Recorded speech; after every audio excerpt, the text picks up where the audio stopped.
Laura, Tony, thank you for coming here. This is a very professional podcast we're going to do. It seems real fucking professional. I'll be professional. Thank you for having me. Oh, thank you. Appreciate it. The easiest way for us to start these things from the start. So if we can figure out how you got in here first, Tony, and then we run to you, Laura. Yeah, and then he's been here a lot longer. So Tony, how did you end up getting into Westside and meeting Lou and everyone here? You just told me this story the other day. Yeah. So Jerry-O, I was training at a gym called Power Shack in Westerville with Paul Keys. And we went to some meet at a Power Shack out in Hilliard, and Jerry was there.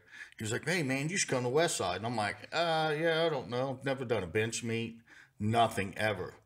But I was strong, but I was training with Paul, and Paul wanted to he was doing the bench meet out there. So Paul goes, man, we should go. And I'm like, yeah, that's cool. So Jerry hooked it up, and we came out to Westside.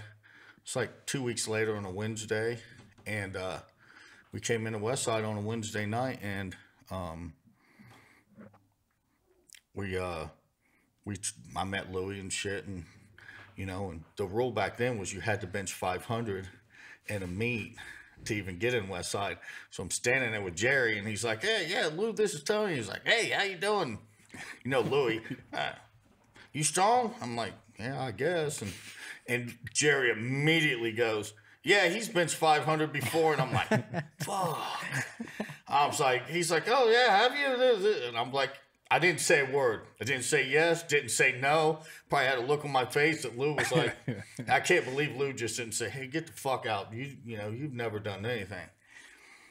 And then me and Paul started coming to Westside consistently at that time. And Paul was only doing bench pressing, which I was okay with doing that. But then, I came in on Fridays and would do like accessories for bench press. And then I'd run them. I would always I didn't squat or deadlift. I was just strictly, I would run the monolift for the guys. But then I was in the morning times when I'd do that. But at nighttime, if I was there, fucking Gritter would, come on. And the first time on a Friday I was here at night, Gritter goes, grab your briefs. And I'm like, what are those? He's like, what? And I'm like, I don't know what the fuck briefs are. So he says, this is what they are. And gave me a pair of the Karen's briefs that were denims, and he said, go put these on. I went in the bathroom. I put them on backwards first. Had to take them off again, put them back on, went out there and squatted. And I actually held my own pretty good with the guys. So, I guess it worked out. Is that the first time you squatted? Yeah, it's the first time I ever really squatted in my life. I squatted in high school for sports and stuff like that. And I was always pretty strong. Yeah. I just never really dedicated myself to it. And then when I was doing what I was doing, I was bench pressing. So, here's what's crazy. It's like, before I started with Paul Keys and them at Power Shack, I was training years prior. And I would say 94, 95. I don't know what senior national it was. It was the year that Jerry got kicked out of Westside. So me and Jerry had been friends for a long time. It was the year Jerry got kicked out of Westside. So we went, and it was Tommy Williams, Tommy Fannin. He lived in Atlanta, and we went down there because Louie kicked him out. It's the first time I ever, and Louie don't remember this, and I asked him about it, but he doesn't remember. It was at the Senior Nationals in 94, 95. We go down there. Jerry fucking is like mad at Westside. So the whole time we're training in Atlanta with Tommy Fannin going to this gym. He's like, fuck Westside, fuck Louie, fuck everything. And I'm like, I'm just there to help him get strong. And then Arnold Coleman comes down. He's handling Jerry at the meet. And we go to the meet. I'm like, all right, cool. Whatever. So we're sitting there. We get in. I'm helping Jerry. And Arnold's handling it, man, wrapping his knees and stuff. So I go and sit down in the crowd. And I'm sitting in the front row. I sat down, and 2 seats down is Louie Simmons. Everybody knows who fucking Louie is. And I'm like, he's like, hey, how you doing? I'm like, oh, I'm doing all right. How are you? And whatever. Jerry comes up to squat. Jerry starts squatting, hits his squat, gets white lights, and Jerry turns his head, sees the white lights, and it's on. fuck you, old man, I ain't know what. And you can't hear it. Like, Jerry got so emotional. And he's screaming at Louie. And I'm like, oh, fuck, here we go. This shit's, and I'm like, this is dead serious. I'm thinking, this dude comes down here with the biggest motherfuckers I've ever seen in my life. I'm like, fuck it. I put my hand in my pocket and grab my knife, and I'm like, I'll have to stab one of them if I'm going to survive this. And Louie is fucking cool as shit. And Louie's just like, yep. Just shaking his head at Jerry. By the fucking end of that meet, Jerry was at, Louie was offering Jerry money, $1,000 if he beat Warman, out totaled him. And I'll never remember that. Scott Warman, at the end of that meet, Jerry was deadlifting, and Jerry should have fucking beat him. Jerry was stronger than him. He really was. But Warman knew that Jerry, he kind of got in Jerry's head, because before Jerry was pulling his last deadlift, he's like, he's a choker. He ain't got this. He ain't going to make it. And Jerry missed it. But, I mean, dude, Jerry was, was Jerry 23 years old, 25? I don't know. He was young. I mean, I can't even remember, but, you know, that was the first time. That's the first time I ever been around Westside or anything. I never put bench shirts on when I trained with him and Arnold or anything. And then fast forward to when I did actually come to Westside, and I was praying that Louie didn't know the fuck I was. How did you get by without having a 500-pound bench? So I was pretty strong raw bencher. And I mean, my lockouts were always pretty good. I've never been beat at a lockout competition. Yeah. Close grip. So, I mean, so I was always strong, you know, I could fucking, so I mean, I don't know. So here's what happened too, is the craziness. And if George Halbert ever comes on here, he'll fucking tell you the story. So we're in the gym on a fucking Wednesday, and I'm in there and I'm doing heavy pin presses. And I'm like, I worked up to like 690. He was like, get done. He's like, hey man, you know, you're going to need to do a meet soon. I was like, oh, okay. This is how long ago this is. That Thursday, I'm like, shit. That Wednesday, I'm like, shit, I got to find a meet. So I go, and I'm like searching. I'm not an internet person. And I call a couple people, and they're like, yeah, the American Online meets this Saturday. I'm like, fucking sweet. I'm going to do it. So I was like, I'm going to go do this meet. And I go and weigh in on Friday, like 175 pounds. I go and weigh in, and I'm like, to do the meet. And that night I'm having a party at my house for Halloween. So George comes, and Clay Brandenburg came with George, and Paul Keys, you know, he was my friend too. So they all came to the meet, and they were like, George comes up, and at my house I had this big patio off the back of my house, and George comes up, and he comes out with a beer, and he's like, what's up? I was like, what's up, man? I was like, signed up for a meet tomorrow. He was like, you did what? And he says, how are you going to make it there? And I'm like, oh, I'm not going to drink or do anything. He's like, you're having a party and you're not going to do anything? And, you know, George, he's so literal. He's like, I don't know how this is going to work. I didn't do anything. I went to bed at like 12:30, 1 o'clock that night. Next morning, everybody's at my house, passed out on the floors and shit. And I'll get up at like 6 o'clock, and I'm downstairs. I'm like, hey, we going to the meet? We go to the fucking meet. This is what I learned about powerlifting. We go to the America Online meet, and I'm with George Halbert, which at the time, I mean, he's still one of the greatest bench pressers to ever live, but then he was at the top. You know, he was at the top. Clay Brandenburg, who's at the top. Paul Keys, who's really strong. So I'm in the warm-up room, and I go in there. There's all these big-ass dudes, and they're like, fucking running around. And I'm like, man, I think I picked the wrong fucking sport. Like, what am I doing here? I'm about to get crushed. So we're back there, and I'm warming up. Well, George is standing like, 20 feet away. Well, Paul's loading my plates, and George will tell the story because he's like, I was wondering what was going through those guys' heads. He goes, because when I look at Paul, I look at him as a guy, because he had massive hands. I mean, dude, the dude could kill you if he wanted to with one hand. And we're back there, and Paul's loading plates on my bench to warm up. These guys are coming and taking the plates off while Paul's standing there. And Paul just goes like this. He's like looking around. He's looking at me, and I'm like, the fuck do you want me to say? I don't even think I'm supposed to be here. So we go out. I warm up. We go out. And I can't remember what I opened. I mean, I think I opened 450 at that meet. I opened 450. I went 490, I think. And I missed it. And George was like, well, we'll just take it again. And Clay Brandenburg goes, no, we came here for fucking 500. And I could tell you, I know my first bench I ever did was legit because Mariah Liggett judged it. And I know it was good because she don't pass anything unless it's legit. And I fucking bench 500. Well, I'm sitting there and I'm like, okay, and I'm not paying attention to anything. I had the second highest bench of the whole fucking meet. So the guy benched 510 or 520 after me, and he actually they gave him best lifter. And George, George, he's a real mathematician. He's like, that's bullshit. Your coefficient's way better than him. You're 175 pounds. You bench 500. He benched 525 or 530 or something, and the guy was way bigger than me.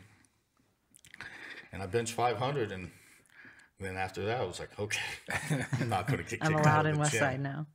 Yeah, I'm allowed at Westside. And that's basically how it worked. I mean, and that was your start into the gym. Yeah, and I mean, I didn't squat or deadlift or do anything. I didn't start squatting or deadlifting until I had my neck fusion in 2006, and that was the first time I ever saw her lift. Then onto you, Laura. How did you come into the Westside equation? Where?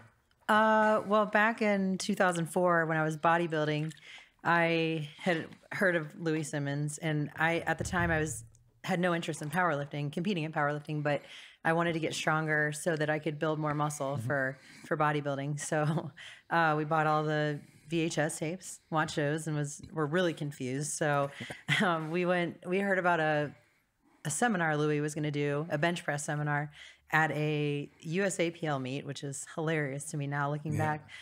So he did a bench press seminar after the meet. So we went up there, listened to him, talked to him, and I remember Amy was there and just being like, I was learning about powerlifting and seen Amy in the videos and stuff, and I was just like starstruck. I was like, this chick can squat like 530. She's so tiny. So I remember meeting Louie and talking to him there, but I mean, it wasn't anything like he was gonna like remember me or anything, because I was just a bodybuilder.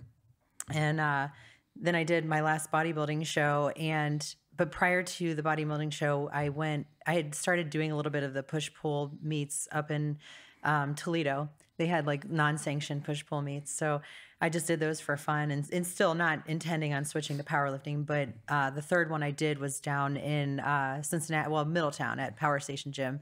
They had one there. And I just remember Mike Ferguson and Marsha Ferguson being like, I mean, you could be really good at this if you wanted to switch to powerlifting. And I was just like, oh, I mean, at that time I was like interested, but I wasn't, gonna fully switch. But I did pick out a powerlifting competition that summer, and at the time everybody lifted equipped, so I was just like immediately went into gear. So, immediately started buying briefs, and I bought a Rage X bench shirt. Just started buying everything and just went straight into that. I mean, luckily I had a solid base from bodybuilding, so it wasn't a big deal. So I got into the gear, started learning that, and went and did my first meet in the summer of 2005. And, at this point we're, watching Louie's videos, reading the books and stuff like that, and trying to somewhat do the conjugate system. I mean, now looking back, it's like we had no idea what we were doing, but still trying to incorporate some principles.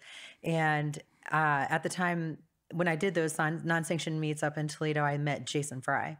So he was, of course, like he won everything at those meets up there. It was just like he was like a star of Northwest Ohio.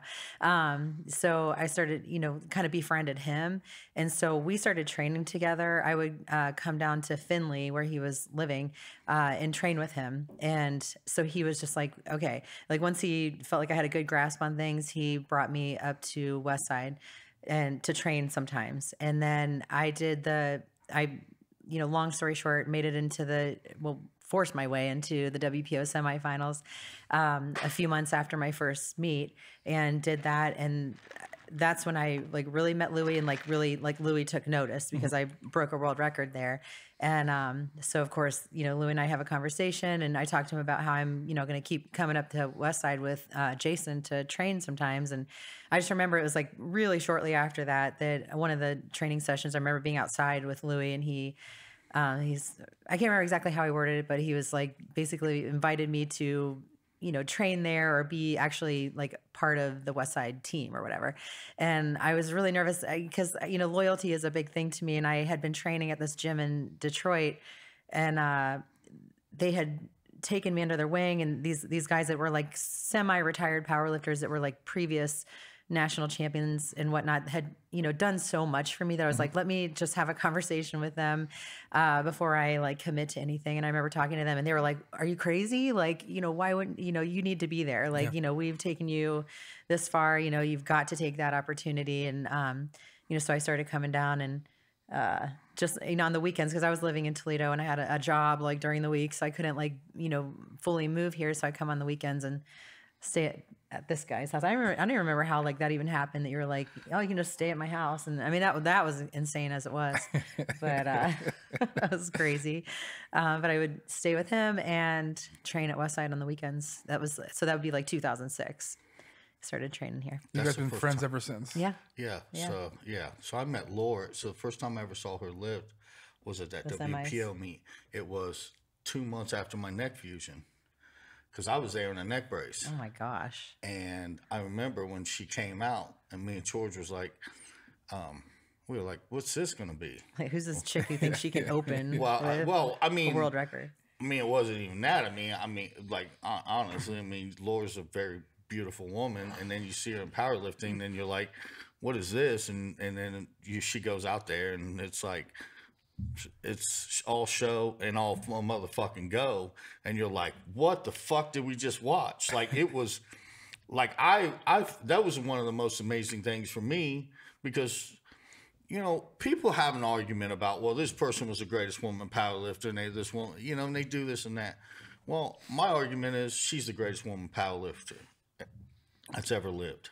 I mean, and as a person, she's a great person. So we met her at that meet. We kind of like, you know, like, damn, that's amazing. But then when her and I really started talking it was, I don't know how many months later, it was at the meet in Akron or...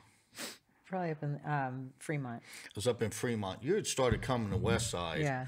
And you were like kind of talking to me. And I started, so after I had my neck fusion, they told me I never squat or deadlift.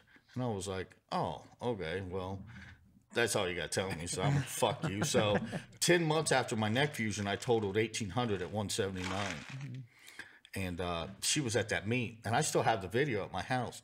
And she's like the greatest person in the world, because she's like, I'm asking her questions. She's helping me, and she's telling me things and this and that. And like my last deadlift of that meet, there's like a big screen behind us. And you see Laura, and she's off to the right. And I pull my last deadlift, and fucking Laura is like so happy for me, you know? And like her and I just, you know, we became really good friends, you know? I mean, she's a nice person. She's a good person. And I know what the struggle is to find a place. I think they were talking about staying at a hotel maybe or something one time. And I was like, man, you stay at a hotel, you stay at my house. Now, granted, the party house. It's a party house. And I will say, she would go to bed early, and we would go out to strip clubs, whatever, come home at 2:30 and stay up till 6:30 in the morning. And 7 in the morning, she'd get out of bed and come down and look around, and we're all down there still partying. And she's like, what in the hell? We're like, you ready to go to the gym? And we would come to the gym and train. That was crazy. Yeah. And she was like, are you guys really going to go lift weights? And I'm like, yeah, why not? How much of that is true? That you partied, like, not just for years? Like, that was a party house for a long time. And as long as I remember. I don't know how long it was before that, but as long as I can remember being there, they had a lot of fun. A lot of fun. I mean, Yeah, I mean, I could tell you, like, you know, there's been some pretty, yeah, I mean, there's been some pretty crazy stories, you know, I mean, and I tell everybody this too, you know, it's like, you know, up until my divorce and everything I had, I was I stayed, you know, I tried to stay straight, and, you know, being married and my kid, it kept me, you know, straight, but I had a divorce, kind of fucking wrecked me, and I just didn't throw any caution to the wind after that point, and I just didn't give a fuck anymore. And then I got, you know, it's like really weird because I did party a lot, but after that, yeah, I turned it up. I mean, dude, like, but I can say this, Westside saved my life because it would keep me, I would go on 2 or 3 day benders, and I would fucking be like, and then I'd be like partying and be up for 2 or 3 days, and I'd be like, okay, wait a minute, I gotta go fucking train tomorrow. So then I just get my shit together and go train, or I'd be out somewhere. Like, there's a video of me, Greg Panora, and Luke Edwards, and that it was right before Halloween. It was Halloween's my favorite holiday. So I went to this party the night before. It was a Thursday night at Trauma downtown, and I'd been up all night long. I was up all night long partying down there until like they closed at 5 a.m. And I was down there partying all night long. I came home at 5 a.m. and was like, came home, couldn't go to sleep. I'm like, fuck it, I'm going to the gym. Grabbed my bag, went to Westside, and then fucking came in. I think I squatted like 7 something that day, like with my straps down, like. Here I am going to bed early, making sure I eat and hydrate. And they're but I probably could have been a way better power lifter than what I was too. Like, I probably could have done a lot more amazing things in it, but I just didn't. But I also didn't give a fuck about anything except Westside Barbell. I mean, that was it. I mean, I can tell people this, and this is probably part of the reason I got a divorce, because me and my ex-wife got in an argument one time, and I told you this the other day. She was like saying something to me about lifting and doing this and getting this and doing that. And I said, you must have my fucking priorities all fucked up of how you think they work in my head. So just so you know something, number 1, powerlifting. Number 2, you.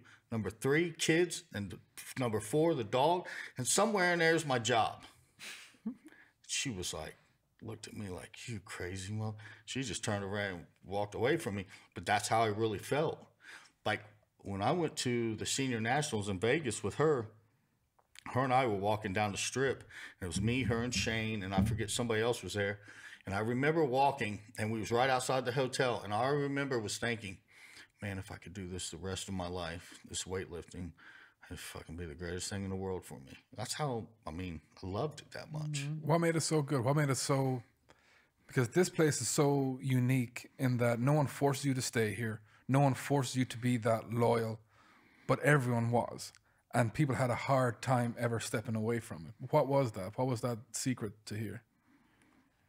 Do you want to answer that? I mean, I'll answer it after you, but I want to hear what you have to say, because. I mean, I stepped away from competing, but still wanted to be a part of it as far as like coaching and like, you know, because Louie had taught me so much about training, and I wanted, you know, I believed in it so much. Like that for me was the loyalty, is that I believe in everything, you know, like everything that got me to where I was from here. So it was just like, I don't want to be that person that wrecks my body for the rest of my life, but I want to be involved and pay it forward and pass it along. And it was, I didn't make that conscious choice. I literally was, you know, people started gravitating to train into my group. And then I just started finding myself more invested in what they were doing and like teaching them everything that I had been taught. And next thing you know, I was just like, this is giving me more satisfaction than actually competing. And I felt like there's always more that you could do. You know, I could always say like, I wish I would have benched 600, or I wish I would have squatted 800 or whatever.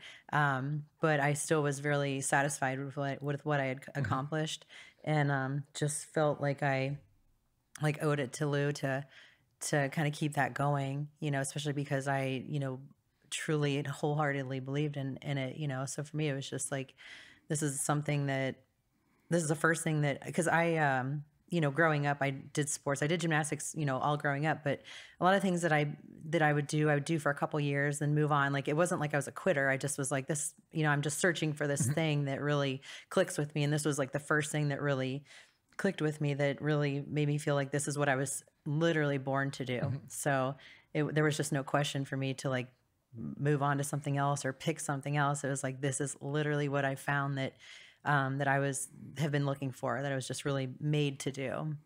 What was that transition like? Because I can't think of many others that, or anyone that has come through here that's achieved what you've achieved, but then has such a strong group of ladies go around and to train people to try break some of your own records. Was that hard to compete with in your head, or was it no problem? It was no problem to me. Like, I was like, well, obviously, like, you want to break records and hold them forever, but that's, you know, they're borrowed, not owned. But it's like, what better way, you know, to pay homage to Westside, or to, like, you know, if someone's going to break my records, I would so much rather it be someone who's come up through the system and that I've helped do that. Like, that's way more satisfying than watching someone halfway across the world break my records. It's like, it's just like further proving the system. And I just remember Louie, like, even in his last interview, saying, like, you know, I just want people to prove my system. Like, that's how you can pay me back, is just prove my system. And so I'm like, all right, okay, Louie, like, let's like keep proving that, you know? Yeah. Yeah. Tony? Best look. My whole life, I mean, I grew, you know, everybody, I mean, a lot of people know, but, you know, my past and shit, I grew up in the hood. I was in gangs most of my life. There was a lot of things that, and, you know, not that I didn't have like this, I didn't have a horrible family life. I mean, both my parents fucking worked hard. They tried to, you know, do the best they can, you know, and, you know, but they were always working, and it just left me to the streets and shit. And, you know, when I found Westside, it was kind of like, it gave me a family. You know, I meet people like this. I mean, this, you know, and like, and then all the people I trained with and shit, they felt like a brother to me. I mean, you know, Westside became like my family. Like, it was the most important thing to me is this gym, what Louie had built. And I always like, see, my mind was like, if I put my hand in that chalk box down there, I'm thinking to myself, you know, these fucking world champions have put their hands in here, chalked their hands in here, and this board and all this stuff means so much to me. And, you know, Westside meant, I mean, a lot to me. I mean, you know, I love this gym more than anything in the world. Like, it was, you know, I used to get up every morning and, you know, people would think, oh, he's doing, I'd be driving to the gym and be, this is what I eat every day. I'd fucking have a Red Bull and a Snickers every day on the way to the gym. And by the time I got here, I'd be so nervous I'd had to take a shit. And I'd already solidified my place in the gym. But I'm like, I got to, you know, because I'm nervous, because I don't want to let Louie down or let the gym down or let anybody down here. I mean, you know, I'll tell you, there's like the story about Tony Balagoni. Tony, I love him. He's a great guy. He's a great person. But you got to understand, we're also in a fucking gym full of pit bull people who have pit bull mentalities. And I almost quit Westside because we were squatting one morning, and there was a bunch of us in there, and I was a lightweight guy, you know. But Tony made a comment. He said, well, won't we let the little weak guys go first? And, man, it infuriated me so bad. Like, it took everything I had, I mean, to fucking not. Dude, I almost took a 25-pound plate and beat him in the head, or I was going out to my truck and I was going to get my gun and shoot his kneecaps and be like, squat what, motherfucker? Like, I was so mad. I grabbed my bag and I fucking left. I was so mad, I left the gym. I came in that night and I pulled Lou in the front office. I said, Lou, I want you to know this. And that's when Tony was like putting up huge numbers for the gym, chances to break records and do all these things, and doing really well for the gym. Well, that's how important Westside was to me, because Westside was so important to me that I would never fucking hurt the gym. Because if I did something to Tony and I did that out of anger or whatever, that would hurt Westside. And I told Louie that. And I said, I'll never hurt the gym and I'll never disrespect it. I said, but I'm going to leave. And Louie was like, no, you're fucking not. And I go, yeah, I am. And, you know, Louie's like, bullshit. He's like, I'm going to talk to Tony. Tony didn't mean that. And I came out and he pulled Tony over, and Tony came over to talk to me. And he said, man, I didn't mean what I said. You know, that was just, you know, blah, blah, blah. And he was like, you know, I was like, okay, cool, whatever. And we were cool, but I was so angry because, you know, that's the person I am, you know. Don't fucking tell me I'm weak, because I know I felt it was kind of disrespectful, because a lot of those guys change plates and do whatever. But, and like I said, I love Tony. He's a great guy. But in that moment, I was ready to do something really bad to somebody, and it would have hurt Westside. And I was willing to quit if I was going to hurt Westside Barbell. And Louie... man, I remember this dude, like, I was sitting in the chair, and after I had to talk with Tony, and I think it touched Louie in a way, like, this motherfucker is balled in. He put his hand on my shoulders, dude, and I looked up at Lou, and he had tears in his eyes, and he's like, you're never fucking leaving this gym. And I was like, holy shit, man. Like, that, like, was big. The biggest thing in the world to me. And I knew at that point I was never leaving the gym. I mean, there was... probably a year or two prior to that, Louie had said something. We were over deadlifting and by the deadlift racks, and Louie said something like, yeah, well, you keep that shit up, you'll get kicked out of here. And I said, yeah, motherfucker, and I'll be back fucking on the next fucking workout day. I guess we're going to see who's going to kick me the fuck out of here that day. And Louie was like, oh, I fucking love this shit. You know, but that's what Louie wanted. Well, I think made him so special. There's multiple things, but you couldn't get two more different personalities here.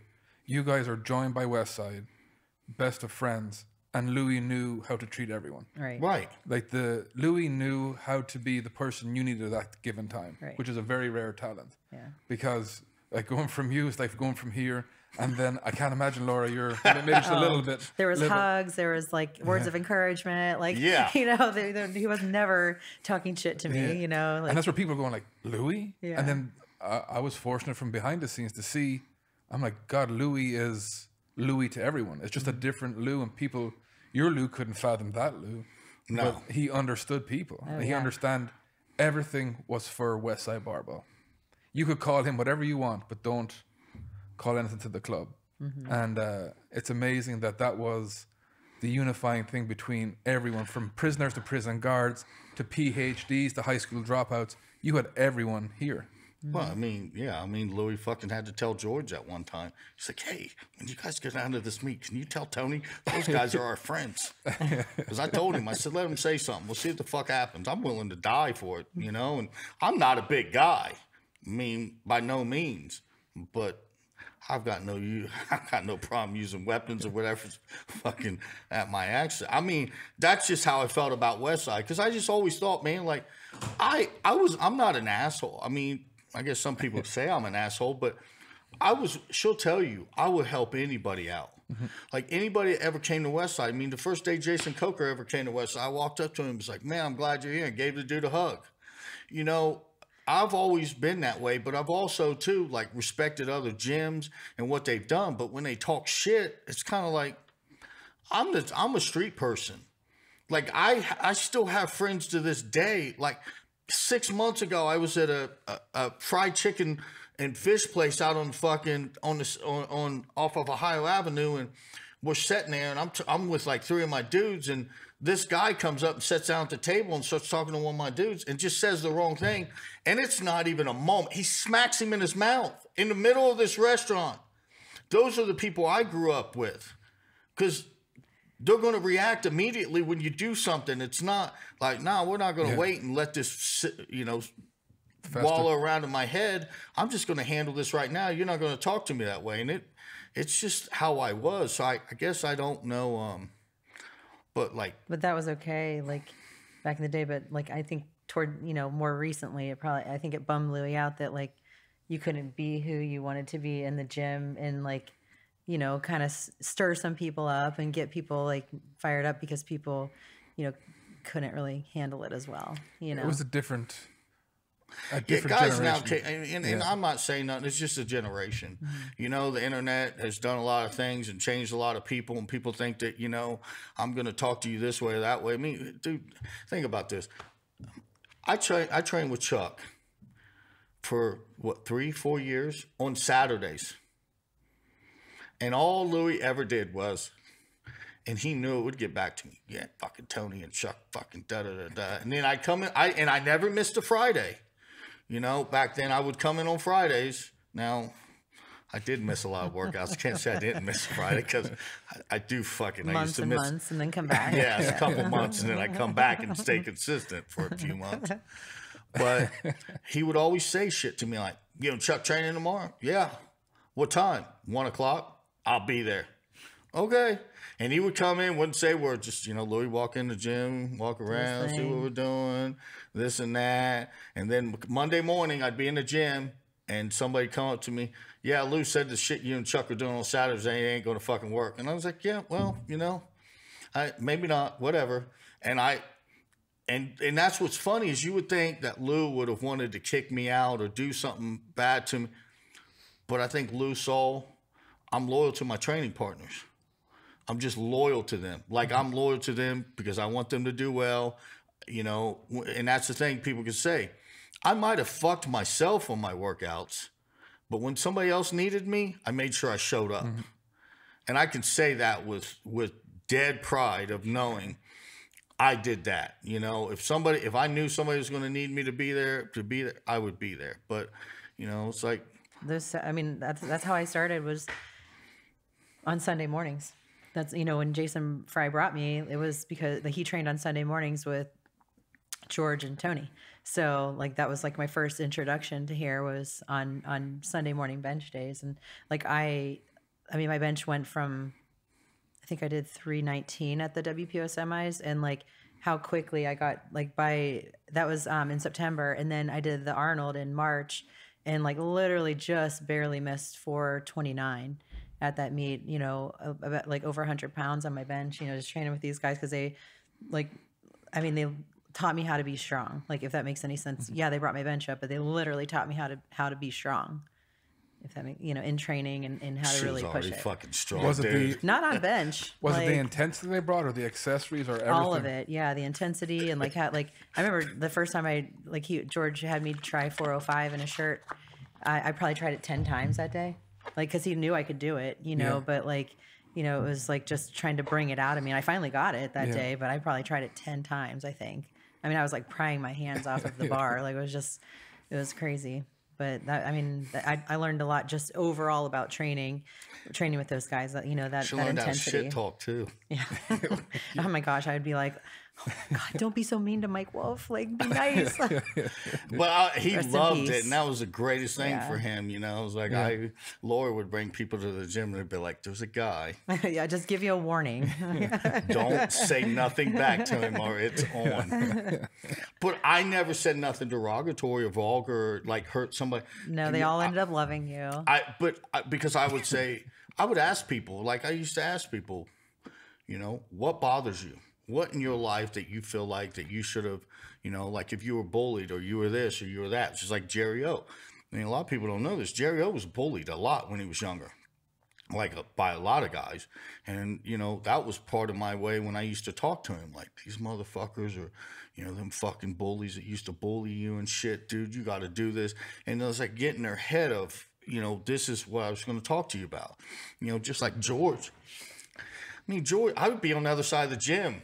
There was, you know, a lot of people don't know this, but, you know, people that trained with us know it. George picked me up every Sunday at 5:30 a.m. Dude, 25 years, 20-some years we've been doing this. A long fucking time. And every Saturday, he'd send me a text, your house. And I'd say, yeah. And then sometimes I'd have to text him at 4 a.m. and say, this is the address I'm at. Pick me up. But he would pick me up.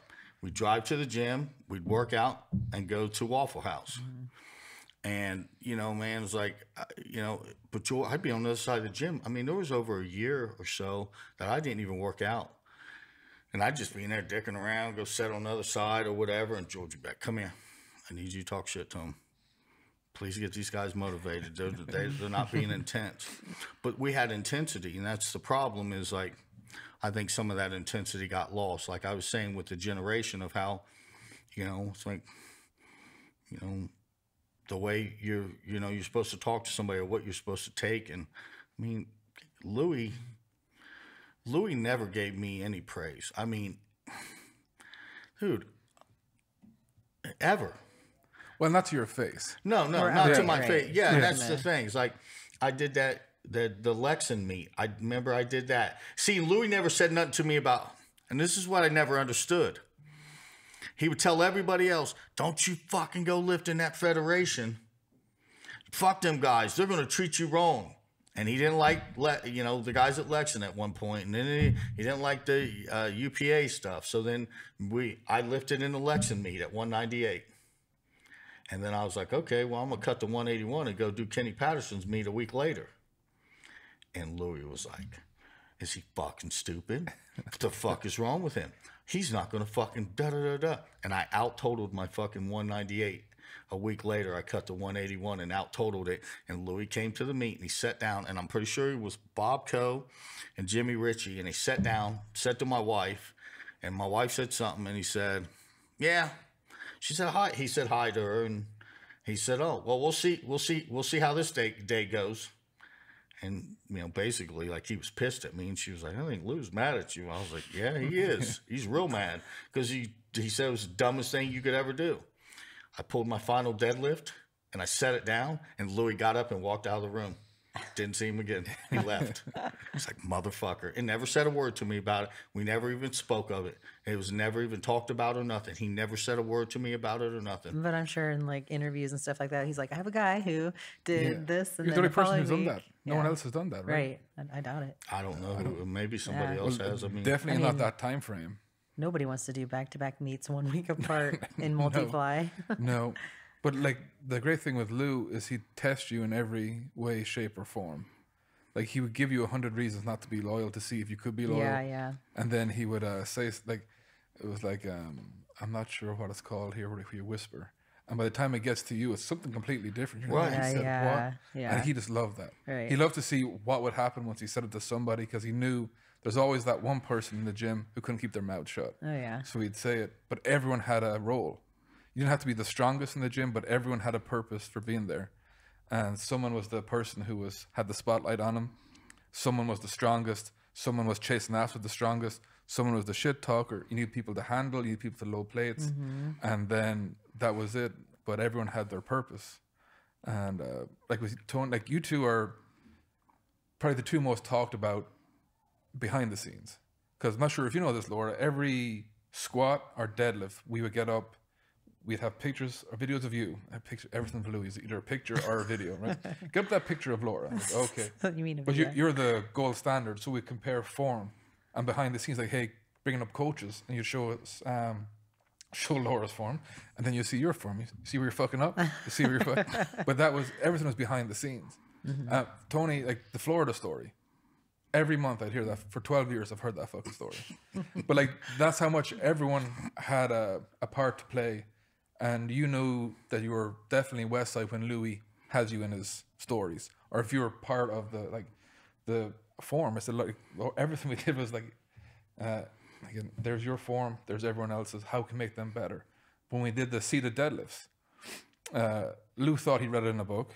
He misread the fucking book and came up with it by himself. And he used your deadlift form to compare. Like, okay, this is perfect form because this is how Laura pulls. And everyone has a role, but he would never go, oh, well, I'm not sure about you, but I definitely know for you. He's not going to go, hey, Tony, thank you so much. Yeah. That's not the way Louie is. But you wouldn't want that either, I'd imagine.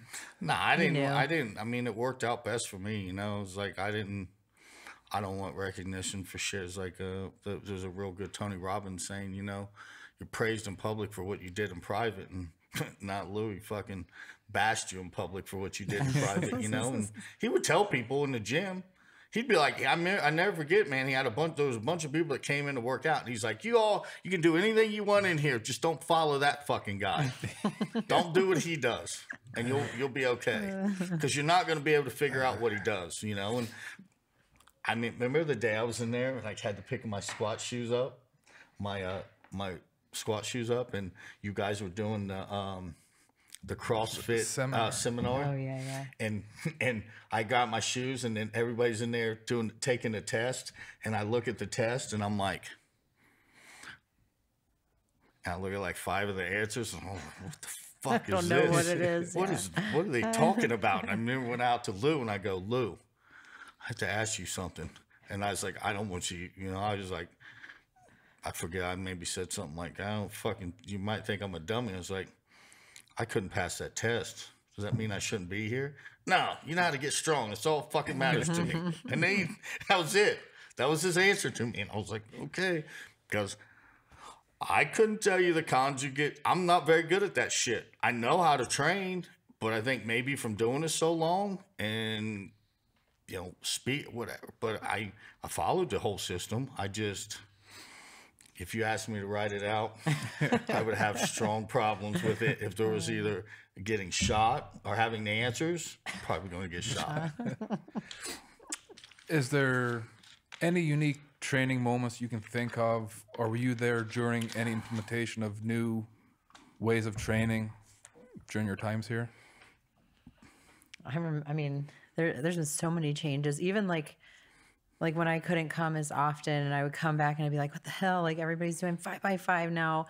And I'd just be mind blown, because at that time we were helping Louie teach seminars and stuff. And I am just like a by the book person. I'm a routine person. So I'm like, okay, 12 doubles, 10 doubles. And then I'm coming up and I'm like 5x5. I'm just like, okay, Louie, we need to have a conversation. What's happening here? It was always changing. But like, I remember like the speed work changing some, and, obviously like new accessory movements and machines and things like that. But I'd say for the most part, like the system as a whole, like the base of it has not changed. Like it's definitely, that's what I love about it, is that you've got this this basis of a system, and that it's not like set in stone. You can adjust it based on the person, or, what they're, now, much to Louie's dismay, that raw lifting is a thing now. So you have to like kind of tweak it a little bit, for raw lifters. And, so, we've had to change it, some things, but the principles I will never change,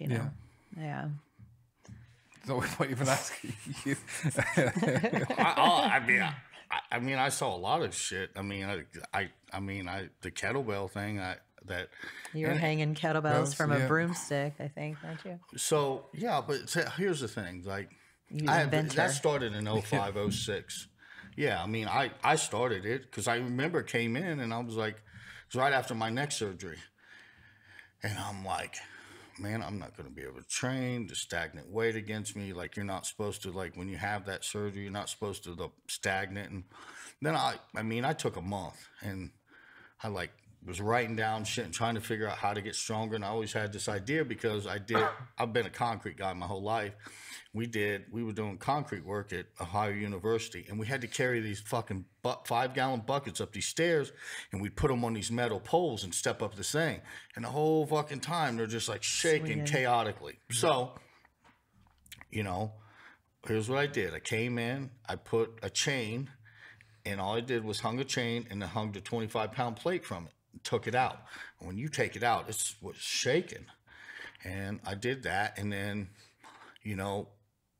Louie was like, does that work? And I was like, yeah, it works. And then we did it for a few weeks, and it was funny because Louie didn't really get attached to it or see what it was until we were doing inclines with him. And George, from the time that I started him, he's like, this ain't going to fucking work. And I've got video from 05 and 06 when I first started this. Yeah. And he's like, George is like, that don't fucking work. And I'm like, really? Well, come over here. And George takes out, and I've got 25 and a 10, I think, on each side, hanging from a chain. George takes it out on an incline. Takes it out like this, and as soon as he takes it out, the fucking bar starts shaking, and he sets it right down in his lap. And the look on George's face was like, fuck.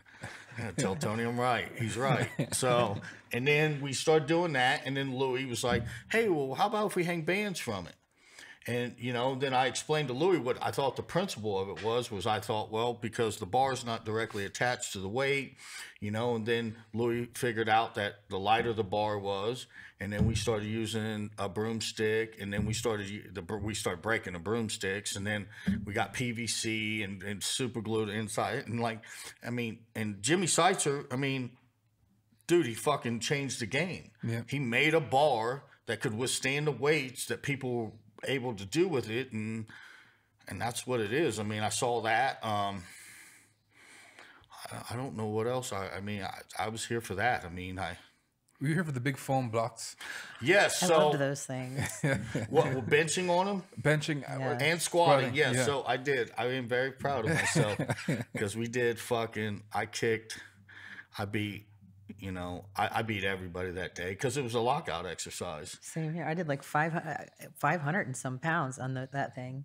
I mean, granted, like I've got shorter range of motion, but I was just like, his lockout, nobody ever could come close. Even the strong, like guys benching 800 couldn't hang with I've been him. pretty lucky that way.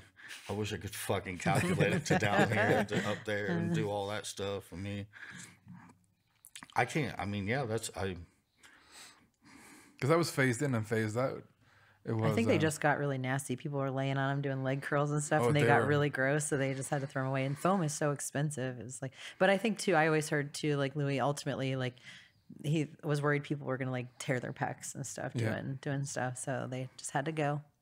Yeah, and Louie would see, like he'd be like, "Oh, that didn't work, so here we go." You know, it's like it's not, the risk isn't worth the reward. Yeah, I mean, we're fucking, and that's the thing too. A lot of people didn't like that coming to Westside. Like I've seen guys come through Westside before, and they honestly could have been the strongest guys in the world to ever live. I mean, you know, but here's what they couldn't handle. First off, they couldn't handle intensity, shit talking, and getting beat by somebody. You know, you come to Westside, dude, and it's fucking deep waters. I mean, no matter what you think or what you do, it's fucking deep waters. I mean, she had a fucking girl. A woman, whatever, the baddest that comes in there and does some crazy shit, and then you're like, go squat against her, and you're like, fucking for real? She's within like 100 pounds of you, and you're like, fuck, damn it, like I'm really not doing something right here because where they came from, nobody's coming close to them. Top dog, and you can kind of train however, but I mean, I've watched a lot of guys come visit that want to like, think, oh, I'm going to train at Westside, and they can't make it through the dynamic lower, through the squats, you know? So, I mean, that's usually what weeds people out, is that the dynamic effort work. And that's why, like, I mean, me personally, like with coaching people, like I'll die on that hill when it comes, when dynamic lower is the most important day, and then like not getting lazy about it and like training slow, and because people are missing, that's a key that they're missing, is conditioning. And that's one way, the best way you can condition is with dynamic effort lower work. But I've watched some big strong guys just like not even make it halfway through the squats, and they're puking and whatever. And if they do come back and do move here, some have stayed, but some just can't handle I think they assume like these guys are 300 plus pounds, like surely they just like take their time lifting and whatnot, and they don't realize that they're in shape, they're conditioned, and they just can't hang. A lot of times, like when I start, like let's say I'm like coaching someone remotely or something, that's the biggest thing that they just can't believe is the amount of volume in accessory work. Dynamic effort work, but also like the accessory work. They're just like, I didn't realize there's so much work involved. I'm like, that's how, like when you're doing like the main lifts or whatever, that's just like a little part. You're like testing your lifts. You're not training how you're going to get stronger if you're only squatting, bench pressing, and deadlifting, so I've seen a lot of people kind of get weeded out with that. That's where back to the 5x5s. Do you know the origin of that? I mean, I've heard Louie talk about like how like it was, the doubles, you could get the same amount of work done quicker, with a 5x5. There was too many people on a monolith. Yeah. So it would come in. Usually there was a pecking order. When I first got in here, Tony showed me the ropes. He did everyone else, and you're either loading or spotting. And sometimes the weaker went first, and the stronger guys got the run the room. There goes with that bullshit. The weaker guy. You weren't. I wasn't with you. I was mostly there loading plates or getting the fuck out of the way. But Louie's like, hey, time these guys. And like, there are 5 minutes between sets. And this was doing doubles. Yeah. He's like, no, there's like It's six. unacceptable. Yeah, there are 6 people to a monolift. He's like, what's happening? And there's no intensity. Yeah. So Lou's like, screw this. You guys are doing 5x5s. And then it just injected intensity straight into it because they had no choice. They're like, what is going on? Right. But when I first came here, when the doubles were done, like you were fighting to get out of the way in time. Yeah. And that got lost in the transition from one group to another group. And because the doubles have produced all, I mean, the biggest and the best. Yeah. But this new group, they started getting, well, they weren't lazier. They just were different. There wasn't a leader. Yeah, there wasn't. Yeah. I mean, that's what you lost in when AJ Westside. lost. Like when AJ went, that was he was a big voice for Lou because he would argue with Lou back and forth, but at the end of the day, AJ was like, okay, he's always right. It's Lou. Yeah, I'm going to translate this for you. Yeah, and then you had the group with Josh Conley and Shane. They're kind of the transition group. And then you had a group who had no one from the original crew. And you've seen it, and you could be both have seen it. There's a big, big difference. And I don't think it's anything to do with them no. I think it's just like, it's like they came in at a time and then there just wasn't enough people in the gym to lead them from the old school. Like when I came in, you got Gritter, you got Bob Coe, Jimmy Ritchie was there, there's, Chuck. I mean, dude, think about it. I mean, I people are like, you trained with Chuck for like 4 years? And I'm like, yeah. And I'm like, how the fuck did you survive that? And I'm like, I don't know. I did. Yeah. And I mean, people would be like, he's going to break you. And I'd be like, I'm good. And I made it through that. And Chuck, he told Brandon Lilly, and this made me feel good. He told Brandon Lilly one time, Brandon Lilly asked him, he said, fucking Tony Ramos is all balls. Because I just didn't care. I mean, fuck it, dude. Like, they do shit to me and say, well, try this. And they thought it would be funny because they're like, and it's not funny in a way, but just like, watch what's going to happen here. Yeah. And sometimes they do it and the shit wouldn't work. And they'd be like, fuck. And then sometimes they do it and I get smashed, but I would still try it. I don't care. I mean, it's not going to. You were around too when Louie was still training. Yes. And like, that was a big thing. Because remember, if he broke a PR or had a good training day, if you had anything to tell him, that was the day. That was the day. Bad or good, like yeah. When you would come in the mornings, and this was back then, and a lot of people like these guys they've never seen it back then when Louie was in it and enthralled in it and lifting and doing everything. You'd walk in and you'd be like, "Hey, Lou," and he'd be like, "Hey," and you'd look at his fucking eyes, and they were black. Stay the fuck away from him. Don't go over there. And then, this fucking, it's like some people are like, oh, it's such a pretty fucking German Shepherd. Let me go fucking jump the fence and pet him. And I'm like, you can't see what's going on here? This dude wants to eat somebody right now. Stay the fuck away from me. And I've seen people get like, oh, shit.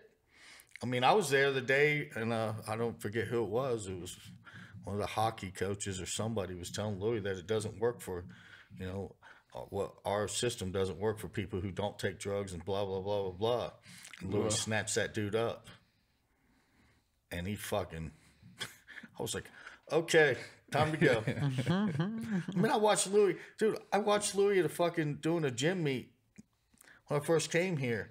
And so he's fucking getting ready to do a deadlift, and he takes the wire brush and he fucking starts hitting himself in the head and knocks his tooth out. And I was like, whoa, holy shit. It was cool. And then after he went fucking makes the deadlift, and then him and Doris and somebody else was trying to help him look around on the floor to find his tooth. But Louie lived it. Like Louie didn't say, hey, go do this, this, and this, and be this intense and work this hard.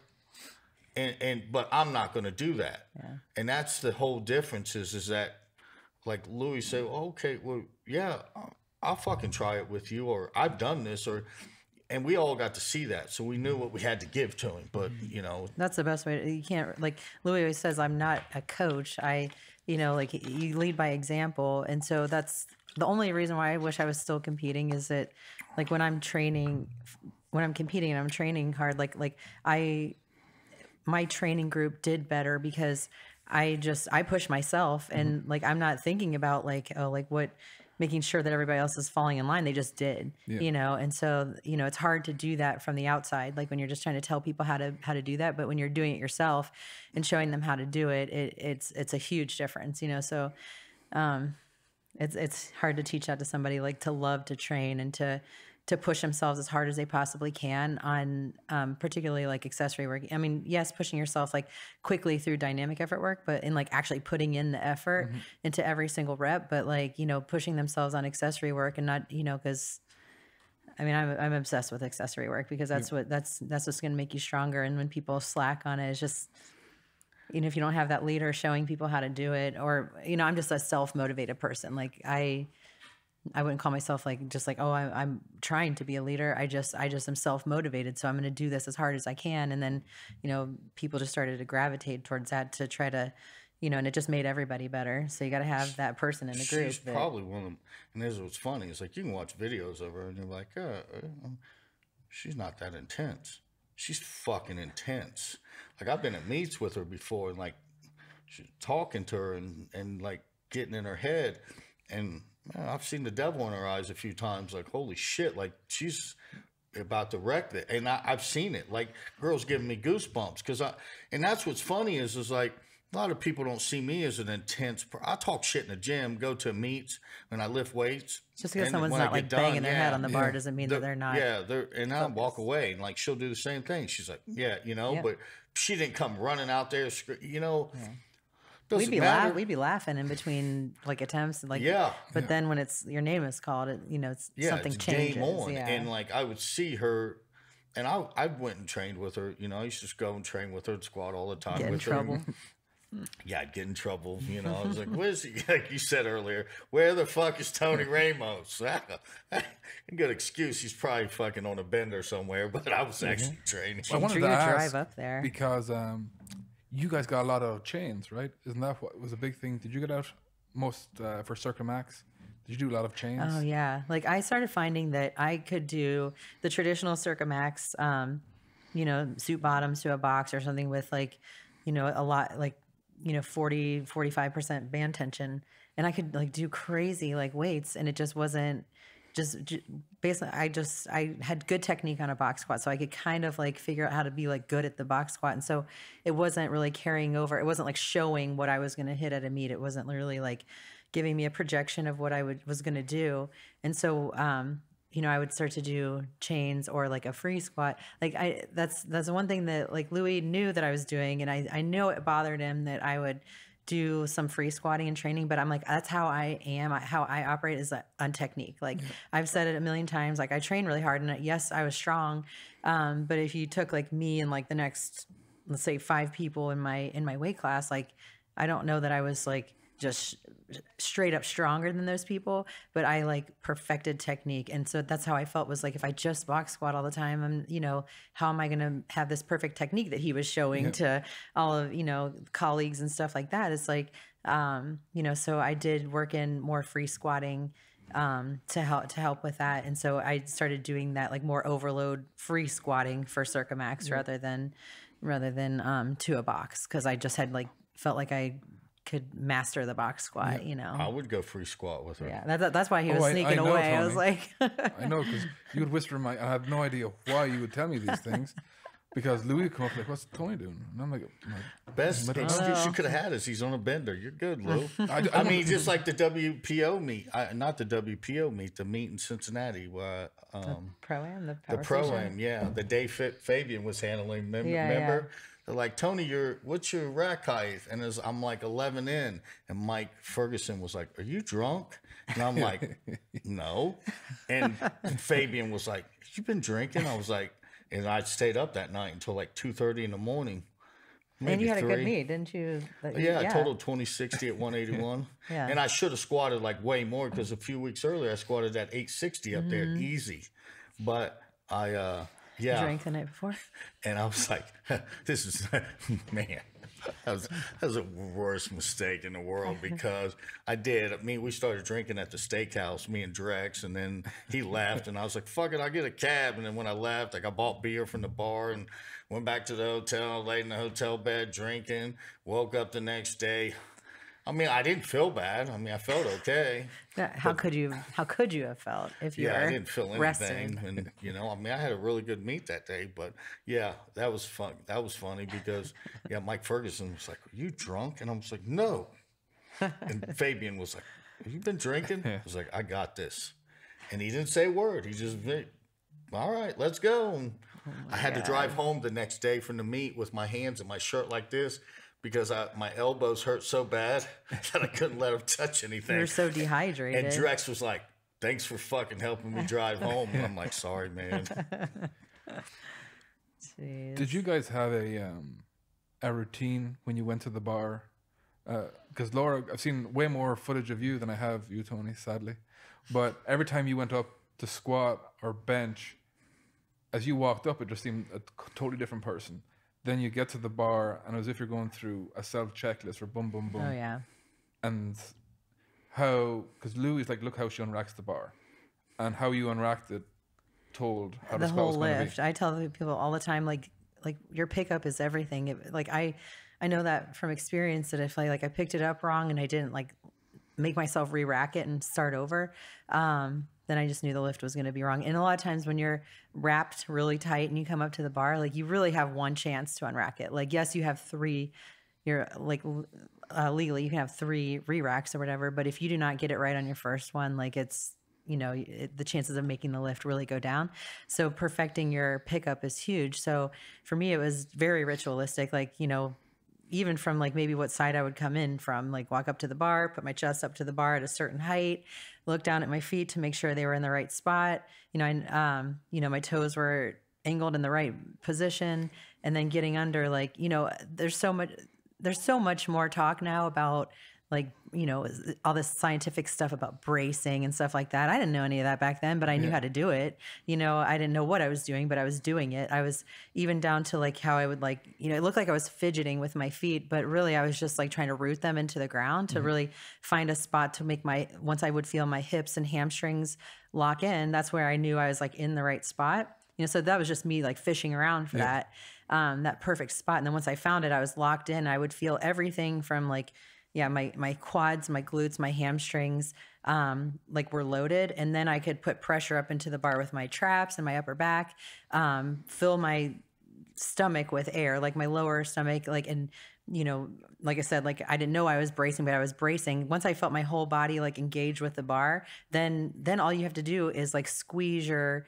legs, basically my glutes and hamstrings and hips, to take the bar out. So I see people just put all this effort, you know, way too much emphasis and effort into like trying to pick it up, and they don't have that connection with the bar, and they just jam it out, and then it's unstable, you know, and then the whole descent is unstable. So like definitely for me, everything, like I said, for me, technique, that's kind of what's, I think, really set me apart, was like how those little details, you know, and even on the bench press, like coming up and, you know, the way I would pull myself through, and then, you know, like behind the bar and then through, put my head down first and my traps, set my feet where they needed to be, you know, and I would do the same thing with the bench bar, like as I would do with the squat bar. Like when I would put pressure up into the bar to take it out for a squat, I did the same thing. I would put pressure up into the bar for the bench press before, you know, I already was like pushing into the bar, even though I wasn't taking the bar out. I was putting pressure into the bar, and then, you know, to hand out to me, it was just like, I just want you to guide it out. I want to have that connection with the bar to take it out, instead of like having someone take the bar out for me and then just unload, you know, 400 or 500 pounds into my hands. So it definitely, for me, like I had so many details and so many like rituals or whatever to get that right. Otherwise I wasn't going to make the lift. Yeah. He's literally like, I just picked it up and was so strong I could do fucking it. Don't lose to Laura. We did compete a lot. Don't fuck this up. We try. That's why he would come like train with me sometimes if I was doing my max efforts in Detroit, is so that I could help him with things like that, you know, because like here at Westside, everybody's so strong, like, you know, that I sometimes, like once I got like later in my career when I was like learning that the little things I was doing innately were things that I could like help pass along to people. It was just like, I just want to help these people. Like, you know, they're just bull strong, and they're just manhandling these weights. And it's like, if we just had a little bit more attention to detail, you know, but I didn't really have that kind of relationship with every person, you know, like with him and George and, you know, people like that, you know, I could do that. But, and I also was like, who am I to be like, hey, listen to me about like how to pick up the squat bar, you know?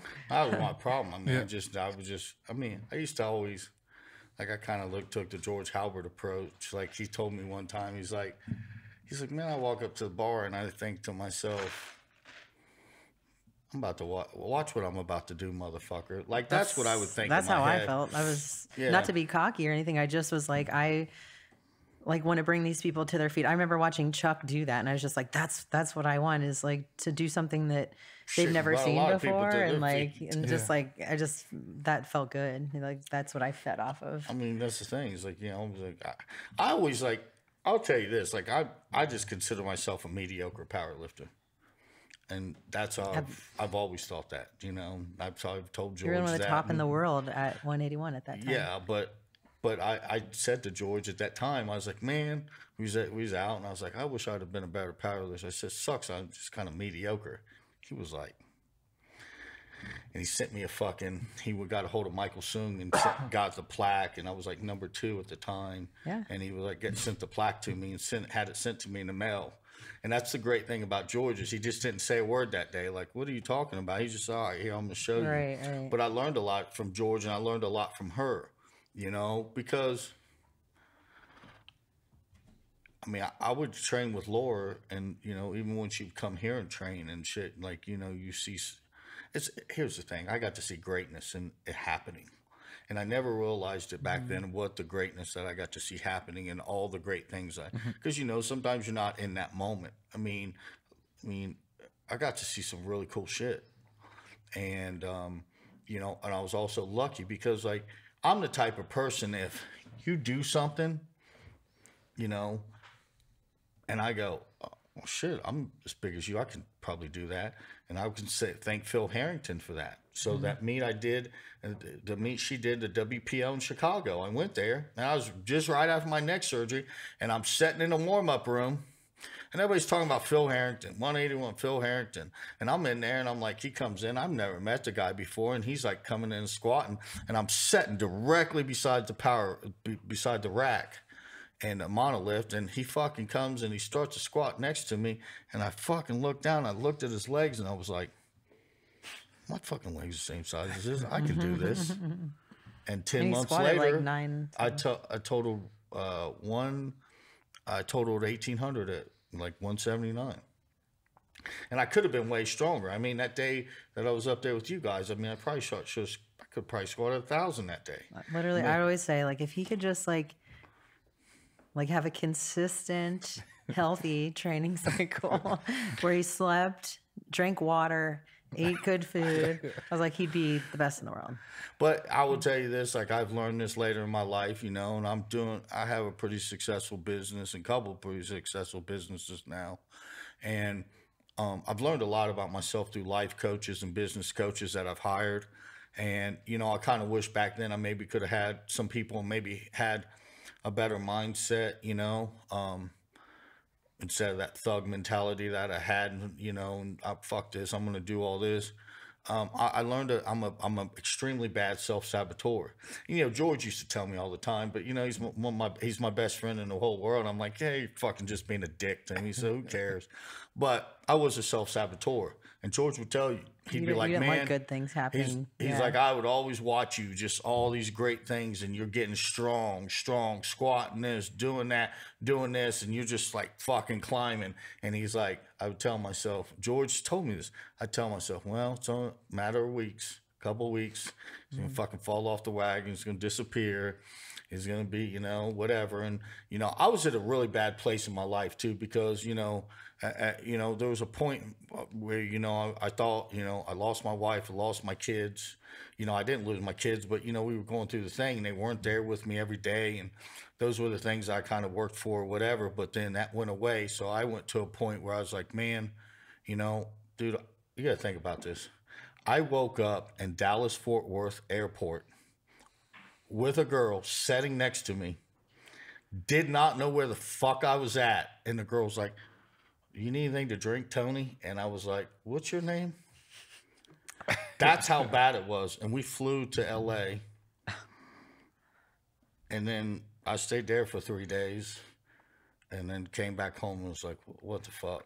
And there was moments where I was just like, really, like, what am I trying to do to myself? Sorry. You're good.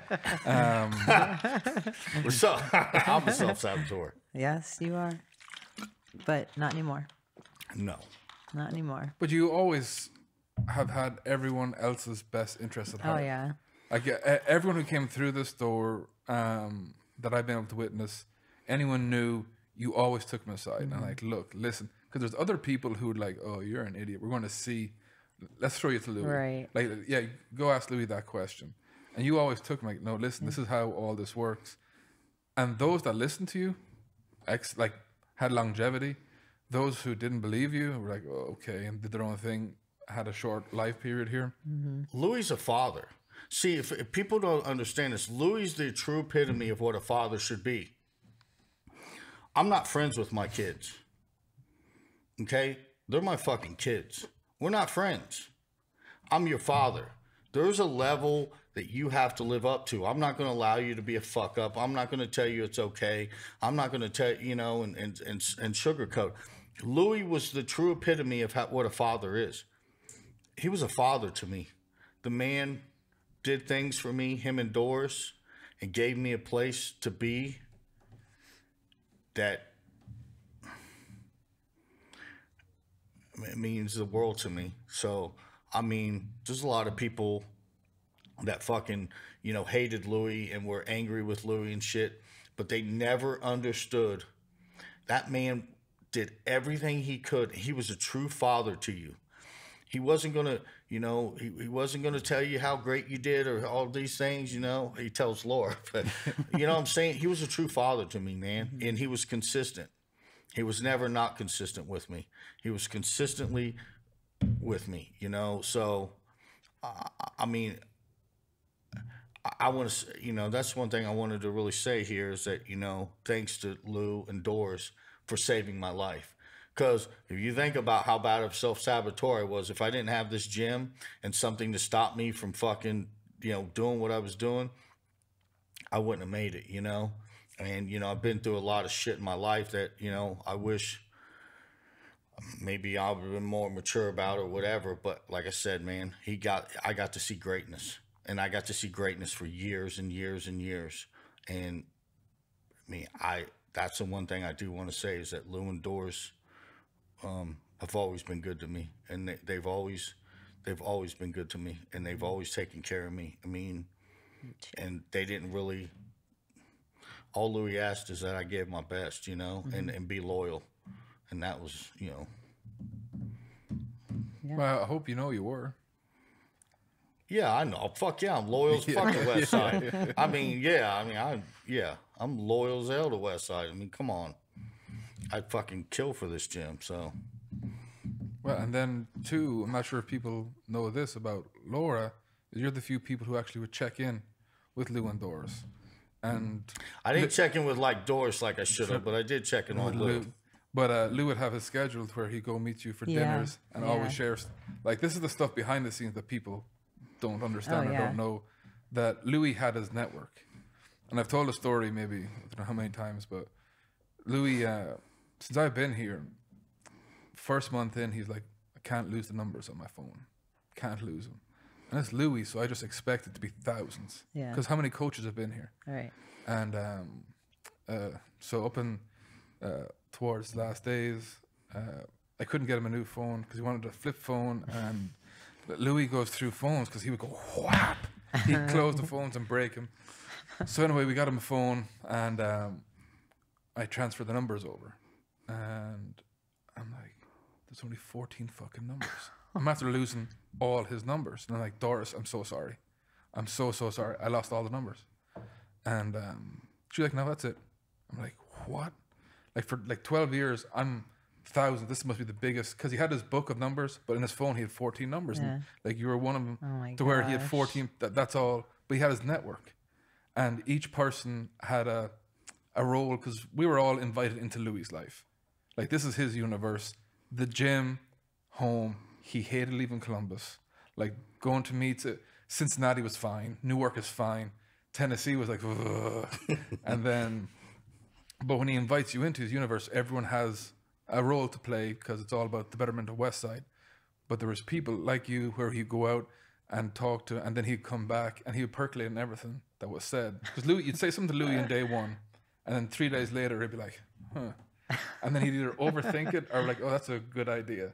And that's just the way he was. And everyone had a role. I said, your Florida story, coaches come in about loyalty. Like, well, that Tony Ramos. We turn up to Florida and there's a hurricane. He's there. And he would tell that story. But that's it's a big part. I mean, too, like, everything this gym's done for me, like, that's what I'm saying. It's like, I wouldn't be coaching people. I wouldn't be, trying to pass on this information. If like all of it is because of the opportunities that he, not that he was like laid them in my lap, but he laid the groundwork for him. And I owe him so much.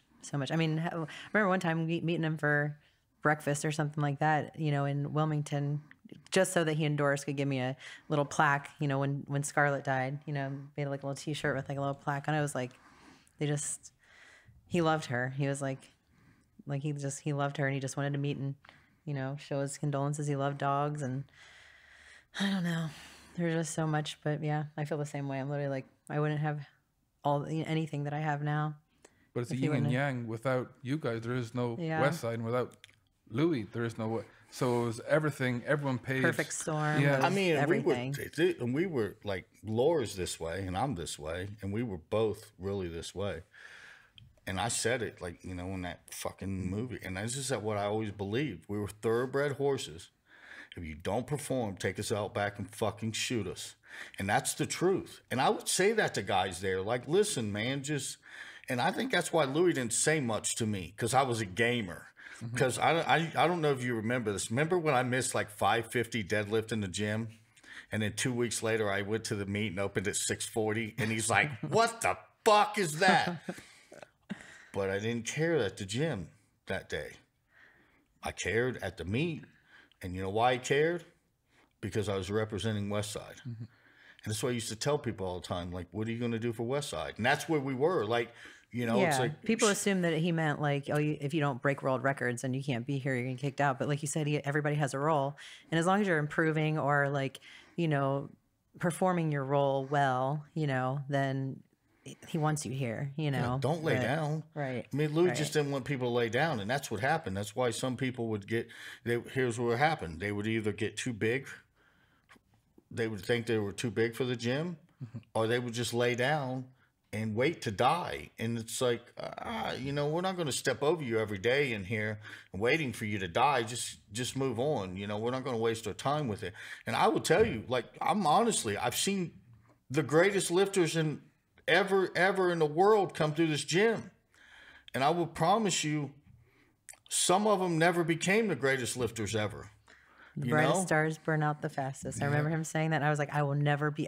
That's one of the first thing I think I ever read him saying. And I was like, I will never be that person. I will never be the star that burns out fast. Because that's not what I mean, Louie likes. You can like. There's times it's not good. Where we've hated what we've done here.